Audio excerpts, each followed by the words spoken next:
She's an author and an international blogger.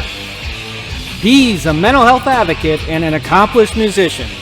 From mental health to movies to music and more, Rebecca and Joe Lombardo provide a healing platform for awareness and a voice for change.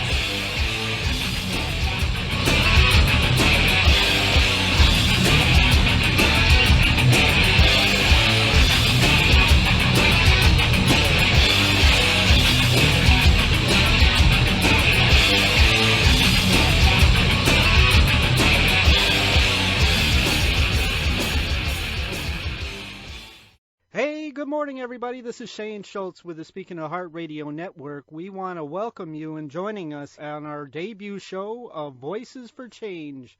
We're here with our good friends Rebecca and Joe Lombardo, and they have a special guest for our debut show. That is Austin and Amanda Harras of Saphyre Rain. So without further ado, let's get this rock party started. Take it away, Rebecca and Joe. Good morning. I'm Rebecca Lombardo. And I'm Joe Lombardo. We're both grateful to have you with us today. We have an amazing band called Saphyre Rain that we'll be bringing on shortly, but since it's our first show, we wanted to take a moment to introduce ourselves. Joe and I have been married coming up on 15 years now, and we've had some of the usual bumps in the road, but one of the biggest obstacles has been my bipolar diagnosis. I found out at 19, and life with mental illness has often been a battle. And I knew going into our relationship that there would be times when Rebecca would struggle. But, I fell in love with her, not the illness, and I was determined to be by her side through all of it. Our marriage has always been happy, but I always haven't been stable. So in 2013, I was really struggling, and unfortunately I became suicidal. Thankfully, I lived through my attempt, and when I came out of the hospital, I knew I needed to make a change, because I never wanted to put Joe or my family through that again. I'm a stronger person for everything that I've been through, and now I'm a published author and an international blogger. Joe and I are both advocates for mental health as well. And as mental health advocates, Rebecca and I are now taking our message to an even larger audience with this podcast. Together our aim is to make a difference in the mental health community by being who we naturally are, a loving couple making their marriage work despite the challenges of mental health. We've accomplished so much by telling our story, and we hope that with this platform, we can now help even more people while having some fun. So thank you for coming along for the ride. Yes, thank you. Our first guest for our debut show is a fantastic band out of Colorado, Saphyre Rain.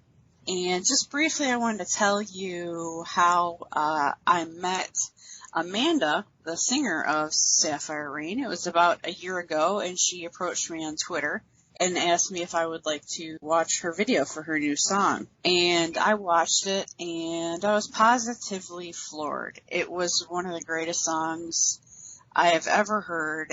I got emotional. I had all sorts of responses to it because they, in their music, are also fighting the battle against stigma towards mental illness just the same way that I have been. So we got to talking, and I told her that I would send her a copy of my book. Since then, our relationship has developed. I think she's amazing. I think her husband, Austin, is amazing. They are the two that are in the band, and we're just really looking forward to getting to know them better and watching them progress. Hi, guys. Hey, how's it going? Thank you so much.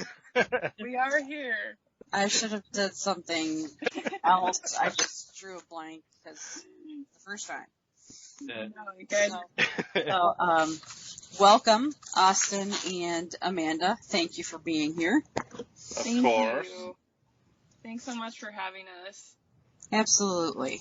So, tell us about yourselves. How'd you guys meet? We know that you're married, but how long have you been together? This is going to be our 5th year together, and we actually met. It was kind of funny. We actually met through music. I had a band at the time, and we were getting ready to go into the studio, and we didn't have a drummer, and I had already booked the studio time. It was kind of just I was like ready to go and wanted to get music out there, and So we ended up meeting kind of through another connection that we had online, both of us, and it was kind of one of those love at first sight things, I guess you could say. He came over and we demoed some songs, just practicing, and we ended up getting married like 7 weeks later. So Oh, wow. it was kind of a whirlwind, but it was just one of those things where we connected like creatively, and it was just like spiritual. So that's our story. It's funny that you describe it that way, because believe it or not, Beck and I, when we got married, actually did something similar. We had known each other for a couple of years. We'd met online and had started seeing each other, started dating in mid-May, and we ended up being married by August 3rd. So, Yeah. When it's right, it's right. Yeah, we haven't ever looked back. I mean, there's been ups and downs, just like, financially and emotionally, but we've always been able to rely on each other, and the music has just been something that's helped get us through everything. Yeah, music is amazing for that. I can't even count the number of times that I've been in a bad place mentally or emotionally, and music really helped me bring, myself out of it. So, and especially with the message that you're delivering with your songs, it's amazing. And I'm so glad that somebody is finally out there trying to do it the way that you're doing it, because I think once it catches on, you have nothing but success in your future. Oh, thank you. We appreciate that. Yeah, you guys' stuff is great. It's inspirational. Austin, your drumming kicks ass. I wanted to make sure I told you that. Amanda, I love the guitar work, and the vocals are they're awesome. How long have you guys been playing music? I've been doing music all my life. Really, I've probably started playing drums since I was about 8 or 9, I would say. Okay. I would play, hours, mostly every day. But it's pretty cool. Austin, he actually started playing drums on suitcases because he didn't have like a drum kit, so yeah, he was pretty determined. Suitcases. Oh, that is hilarious. I can't even imagine my parents, had I decided to become a drummer, I don't think they would have let me stay in the house. So you got really lucky there that they, let you hone your craft. Yeah, definitely. Yeah. Traveling must have been difficult. You're beating on the suitcases, and you're Yeah. Yeah. going on vacation somewhere. All right. So who would you say that your music influences are? I think like our biggest influence would be Switchfoot. They're just somebody that we always come back to, like lyrically and their song structure. And John Foreman has just been a huge influence in my musical career. And then apart from that, we could probably go on forever. We really love Bring Me the Horizon, Of Mice and Men, Color Morale, The Word Alive. We like Mumford & Sons too a lot. Yeah, I grew up listening to, like a lot of hard rock and metal, like Nirvana and Pantera and bands like that. And then I think Amanda was more like country when she was growing up. Yeah, I get flack for this, but I grew up on country. That's just kind of how it was in Colorado, and that's, and then when I got to be a teenager or whatever, it kind of switched into the rock scene a little bit, and eventually now metal, so. Yeah, no, we definitely listen to a little bit of everything. Yeah, it kind of creeps up on you like that. Yeah. What made you guys decide to take a stand against stigma behind mental illness with your music?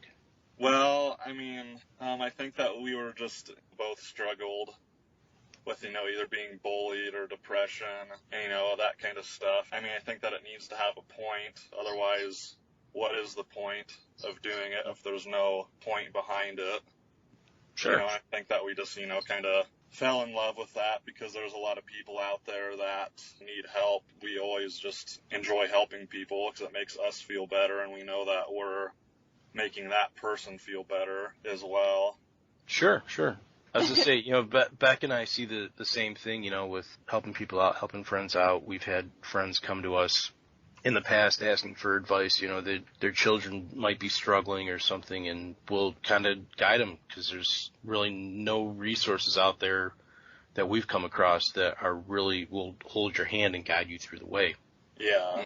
And even people that we don't know. I mean, I hear from people every single day, and it's incredibly rewarding, and it helps you in a sense, because now you feel as if everything that you've been through was worth it, because you can take your wisdom and impart it on other people and hopefully help them in their lives. So it's very rewarding experience, reaching out to others to try and help them with their situations. Yeah, for sure. We found that a lot because, we were originally in another band, and we had other members and stuff in the band, and we always have written hopeful songs, or we tried to be, encouraging and honest in the lyrics, but I felt like we didn't have like a direction to pursue. And then we ended up taking a break from that band because we had a baby, and we just ended up kind of getting burnt out a little bit. And that was eventually what made us realize that we needed music in our lives, because after like a 2-year break from it, we were just like kind of going crazy without music. It happens. We ended up, our producer, actually, who is our producer now, Nick Sullivan, he ended up calling me one day, and he was like, I just want to know what you guys are doing with your life. And I was like, oh man, like, what are we doing with our life? And then we just kind of got to thinking, and we ended up, writing the songs on our new EP that's out, and kind of coming up with the idea behind Saphyre Rain. And it was just the two of us, and we were like, well, we'll just give it a shot, we'll just see what we can create, and ended up working with our producer, who agreed to help us, and just kind of went through the songwriting process. And then I think the whole suicide awareness and self-harm awareness kind of came out of, we had been doing some research, and it was something I just ran across online, and it was like suicide statistics for 10-year-olds. And I was like, wow. how can there be, statistics on the suicide rates of 10-year-olds? It just, of children. I had no idea that it was even such a big problem. And that's kind of where Liv came from, we both sat down and kind of collaborated on, we've had those thoughts ourselves, been through the dark times, and we were like, what could we say that would, if somebody were in that situation, what would we tell them? Right. That's powerful. That's a powerful statistic to stumble across. Yeah, it was just heartbreaking. Yeah. And you mentioned the story behind Saphyre Rain. Can you guys tell us a little bit of how the name came to be? Yeah, that was also with our producer, Nick. He's like, you guys have to have a good name. You have to change it. Well, because before our band name was Suffocation in My Silence, and it was just really long and kind of metal and angry, and it had a point, Suffocation in My Silence, but we just felt like it wasn't describing who you were. Sound. Yeah. You can make a really great song with that title, though. Yeah. That's true. We spent a lot of time. We spent probably about 6 months trying to come up with a name. And so the meaning behind Saphyre Rain is sapphires are a gemstone. And if you want to kind of take over from there. Well, yeah, it's just like how the gemstone is made from all the pressure and heat, but everything that's happening around it, but it turns into something beautiful, with all the different kinds of colors that sapphires have. And we felt like that was just a good meaning, because no matter what you're going through, or what kind of pressure the world's putting on you, that if when you get through it, that you're a beautiful person. And I think that you realize that there's a point that you're here and that you can do a lot of good. We thought it was kind of cool because, like, people mostly think of sapphires being blue, but they can actually be on almost any color, and it depends on what impurities are around when the stone is being formed. So it's kind of like the trials or the hard things in your life are what influence what color you turn into. It was just cool. Yeah. We thought it was like a good metaphor. That's very cool. Yeah, very cool. I love that explanation. Maybe I'm just going to start referring to everything I go through as impurities. Maybe it'll make it a little bit easier. Hey, I was wondering if one or both of your sons came to you because they wanted to play music, what advice would you guys give them? Oh, wow. Have you got anything for that? That's a tough one. I mean, I think, our oldest son, Griffin, I think that he is trying to get into playing guitar. And, I mean, it's hard because he's 7 years old. Right. I think just, trying to explain to him that it costs money and stuff to do it, and, you got to be dedicated to it, if you want to try it. At this point, like, he doesn't really get, like, the perseverance. Yeah. Like, he'll play for, like, 5 minutes and be like, I'm done, Yeah. But, I mean, we try to always tell them we want them to pursue their own dreams, too, whether, whatever no matter that what may it be. is. Okay, cool. That's been one thing that's been tough for us. That not everybody has been supportive of us being musicians, so. Yeah, just like being kind of like the arts. It seems like people are always kind of look differently about you. It doesn't seem to be considered a real job. Yeah, I think people consider it more of like a hobby nowadays. I think part of that is depending on how old you are when you're doing it. You do it when you're in your teens and you do it when you're in your 20s. And yeah, you're young enough that you can make an attempt to pursue it. You travel to LA or New York or Chicago or whatever and try to quote unquote make it big. And by the time you're in your 40s, you're like, all right, I'm going and playing in a cover band to make beer money.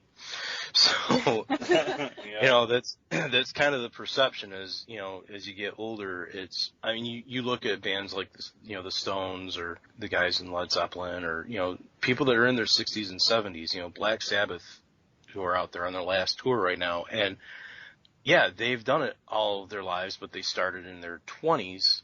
And when you haven't made it in your 20s and you're now looking down the barrel of 40, it's like, all right, it's time to consider this a hobby and put on my big boy pants. And yes, that is experience talking. Yeah. So. Yeah, I had that talk with him when his band was starting to get to the point where they weren't going to be together anymore, and I told him that I just felt like he was too good for a cover band and maybe we needed to find something else. But you guys are getting this amazing start early on. And like I said before, the music is fantastic, and Joe and I both will do whatever we can to help you guys get your work out there. Aww. Oh, we really appreciate that. Here's your reason, somebody cares. If your heart's still beating, then there's a reason you're here. I don't let them tell you that you're better off gone. Want you to live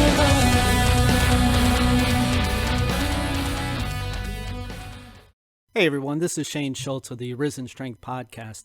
Join my good friend Claudia Israel and I as we bring you The Mindset, where we discuss how our mindset can be our very best ally instead of our own worst enemy.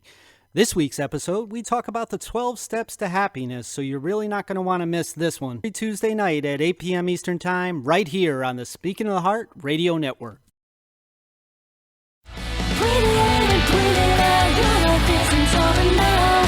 The story's beginning.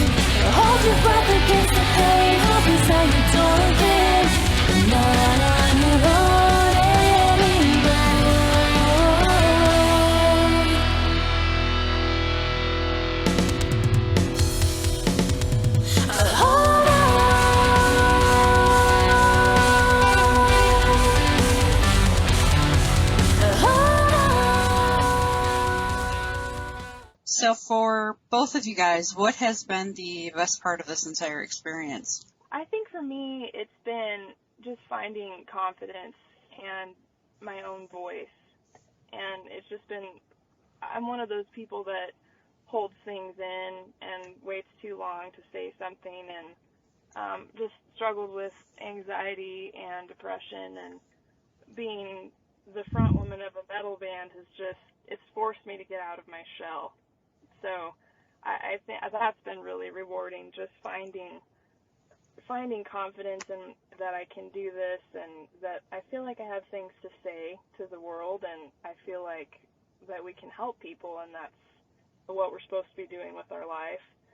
And then not only that, but just the interactions with the fans that we've had so far has been incredible. I mean, just that people want to listen to our songs, and then the positive reaction, like what Rebecca said that she had, you know, just being emotional and responsive to the songs. And that's something where we're instantly emotional, you know, like when we hear things like that, it just blows us away. Yeah, it does. Yeah, I've seen some of the responses that you guys have been getting on Twitter, especially about your music, and I think that your audience is growing. I think that things are really going to start taking off for you very soon. So, Yes. you know, we're definitely standing behind you. So, Thank you guys so much.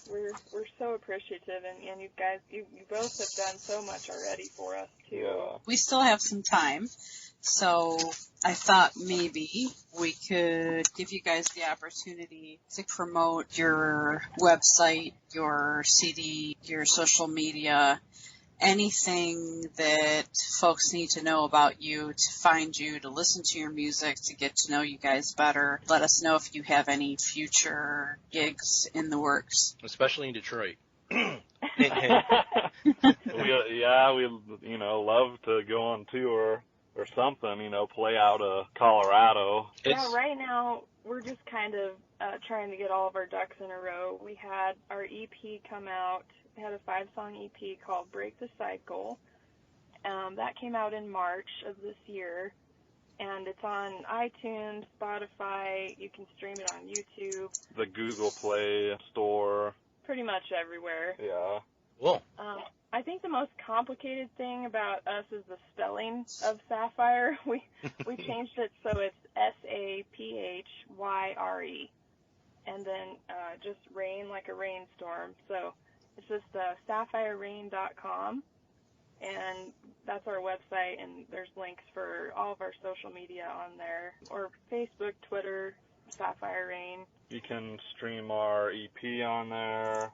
You can email us. Yeah, you can find all of our social media. Yeah. And then as far as like our future stuff, we have to play with backtracks when we play live. So that took quite a bit of learning and figuring out all of our stuff that we were going to do. So I was wondering about that, actually, how you guys did it being a two-piece and having, bass guitar or whatever else going on. Yeah, we have in-ear monitors, so like we can hear like the backtracks when we play with like a click track, just so we're on time with the tracks. Cool. And so yeah, then we have live drums and live guitar and live vocals, but it still got the sound, and I know there's some discrepancies about playing with backtracks, but I guess I should have mentioned too, 21 Pilots have been a big inspiration for us too, because they're a duo. And they're huge right now, and I mean they're, I know people, I know we're gonna get, flack for having backtracks, but yeah, I just think that it makes it sound better live, and I mean we can't play it all. Right. Exactly. You're never gonna make it. It's not like going out and, hiring a fill-in bass player or second guitar or anything like that. That would just be really annoying. The faster you realize that you're not ever going to make everyone happy, the happier yourselves are going to be. So, you know. If you're gonna make everybody happy, you might as well be the Bee Gees. Yeah. I don't know. They don't make me very happy. Well, and I mean, I don't know. I don't want to say that we'll never have another member, but it's just been like Austin and I work so well together creatively, and it's just been really cool to have it just be the two of us. Like, it's something that I didn't think was possible.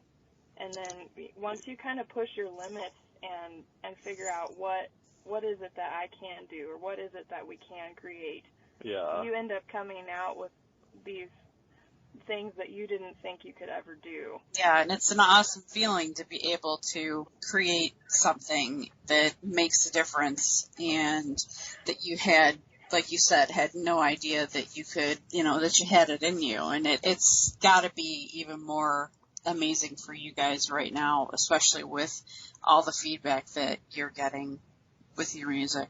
Yeah. Our first show was really fun. We had a great time, and that was one thing that was kind of tough, was to get even a show booked, because it's hard. People are like, "You're a duo metal band?" Like, okay, Fighting a whole different kind of stigma there. Yeah, it's tough, I mean, like, a lot of the venues or bookers, they don't, even reply to us, but I mean, we keep trying. That's all you can do. And hopefully, that they'll get back to us sometime. I mean, I feel like, in a sense, like, it's just an uphill climb sometimes, and eventually, like, you're going to get to the top of the hill and be able to go down the other side. Like, you just have to keep professional and persevere, and it's going to end up paying off. Yeah. Yep, and let the music speak for itself. Yeah, for sure. Yeah. Because it's so inspiring. I think that, gosh, I don't know, Joe's band had similar issues, and the music really started to just tell the story for them. So I know you guys you've been playing for a while, but you're relatively new to, playing out at bars and things like that. So, just like we've said to you a million times, you're great, and just hang in there, because we really think that you've got something. Yeah, absolutely.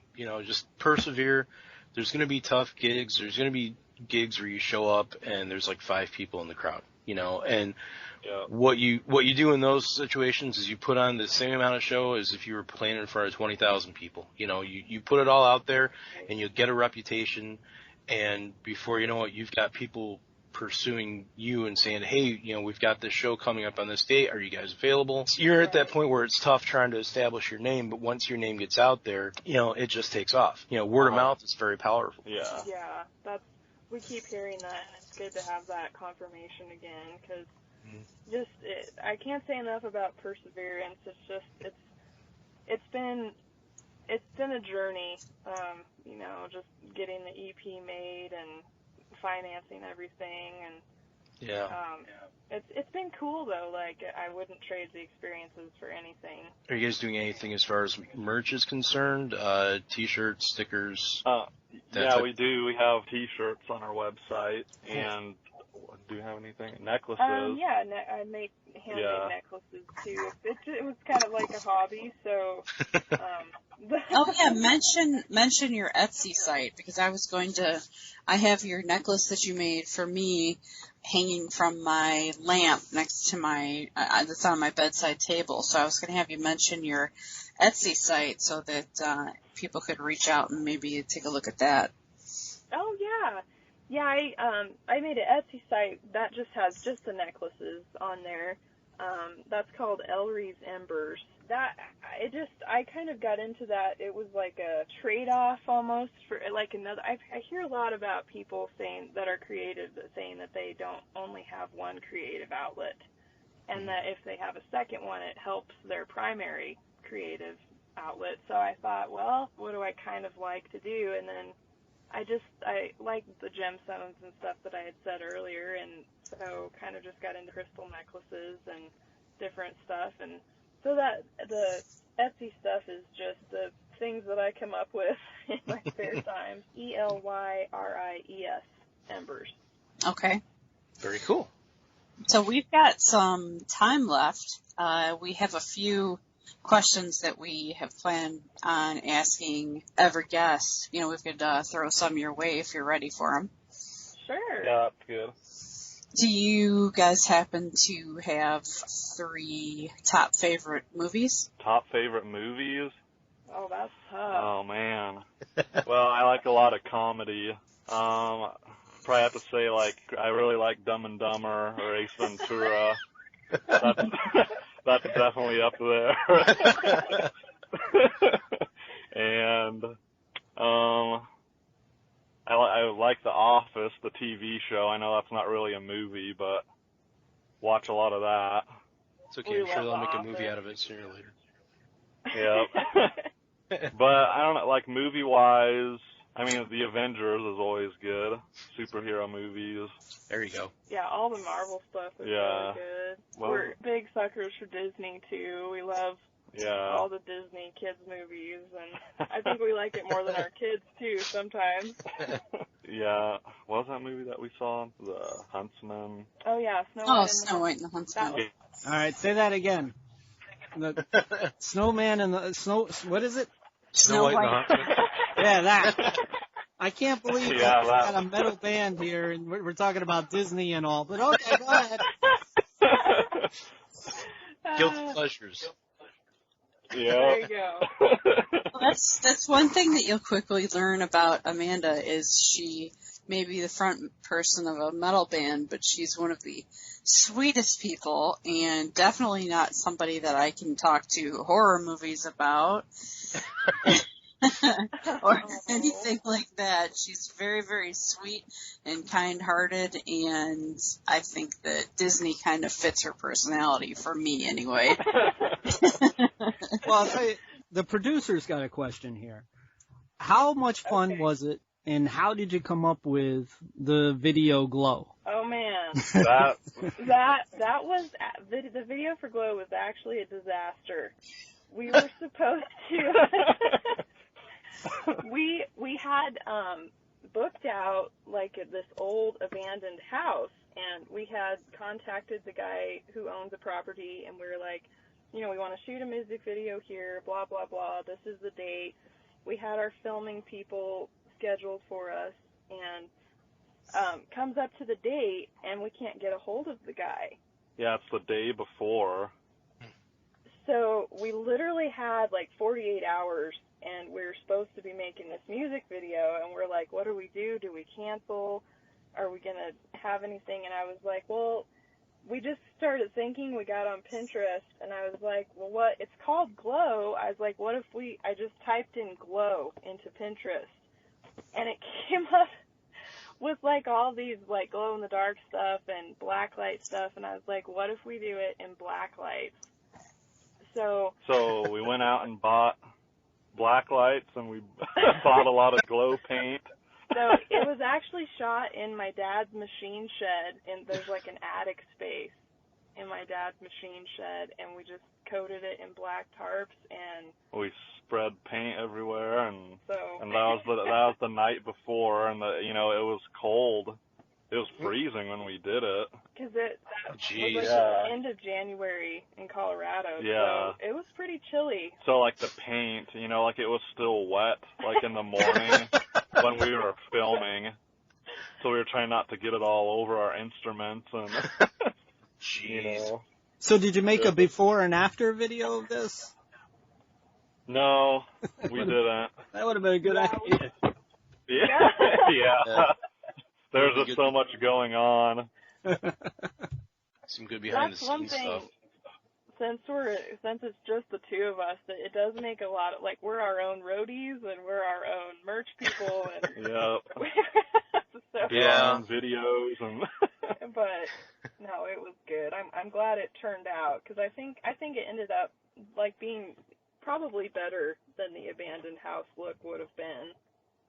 Yeah, I actually watched it again this morning before we talked to you guys, just as a little refresher, because it's been a while since I've seen it, and it struck me as to, I mean, it looks great. It looks really, really well done, and you guys did a hell of a job with it. It's something to definitely be proud of. Thank you. We're actually going to be re-releasing it like a re-edit. yeah, there's like a few things that we picked up on, like some of the vocals weren't lining up and stuff. But I mean, we were trying to get it out there, but we're gonna re-release it. with new edits. Okay. And just so people know where they can see your videos, what is your Saphyre Rain YouTube video? Yeah. The main place to see like all of our videos is YouTube, and our YouTube channel is Saphyre Rain Official. And I think, like, even if you just type in Saphyre Rain into YouTube, it comes up. Or I think they're also on the homepage of our website, both the videos. Yeah, too. you can find them on our website. Okay. Cool. All right, I got one last question as the producer. Okay. With your lyrics talking about a very serious subject when we're talking about mental illness and so forth, have you had any backlash with that, or has it been opposite of that? I feel like that kind of like ties into like us trying to book shows, because I feel like the subject matter, like it's not a fun subject matter. Mhm. You know, I feel like, you know, if we're going to go play in a bar, I don't think that that's really what people want to hear. Well, it does. So, I mean, yeah, it does depend. I think on who you're talking to. Some people definitely don't want to hear it, yeah. and but I don't know. I mean, it's fit us really well because we're not really in the business of saying things that everybody wants to hear. So Yeah. Right. I think Again, that's just where we need to establish, you know, our name, and then I think, you know, like Joe said, that then, you know, people will start coming to us, and I think that's just the point where we need to get. yeah.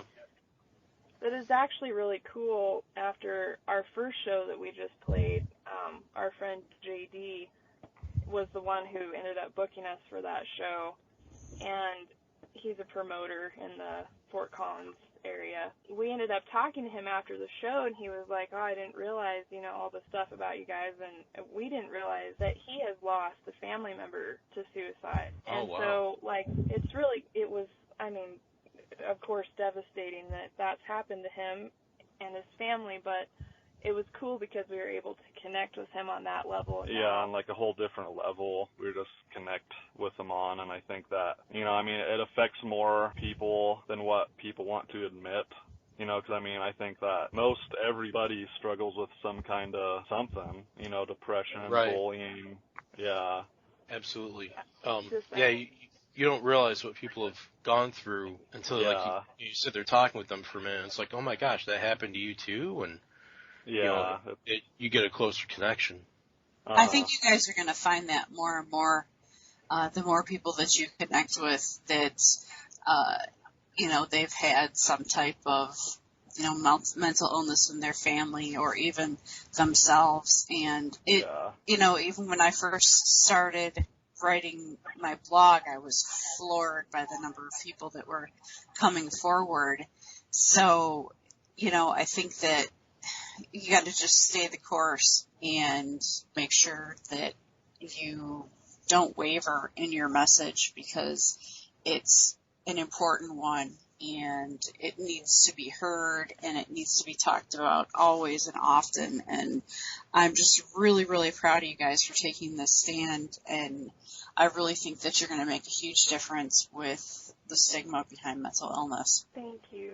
Yeah, I mean, it's definitely something that we need to start changing, because we're, you know, just even like in the first part of Live, our music video where we have the quote, that statistic even just floored me. Like, we've lost 36 million years of life, like, and all of those people could be world-changing people.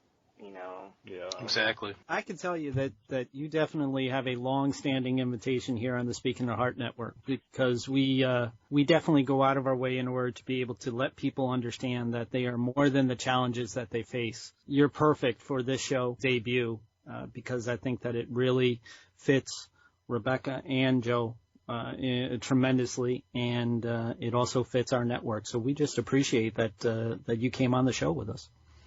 Oh, thank you guys Thanks so much. so much for having us. Oh, it's our pleasure. What is up next for you guys, briefly?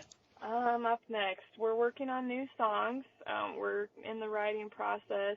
Hope to have Probably do another photo shoot for, you know, promo stuff here pretty soon.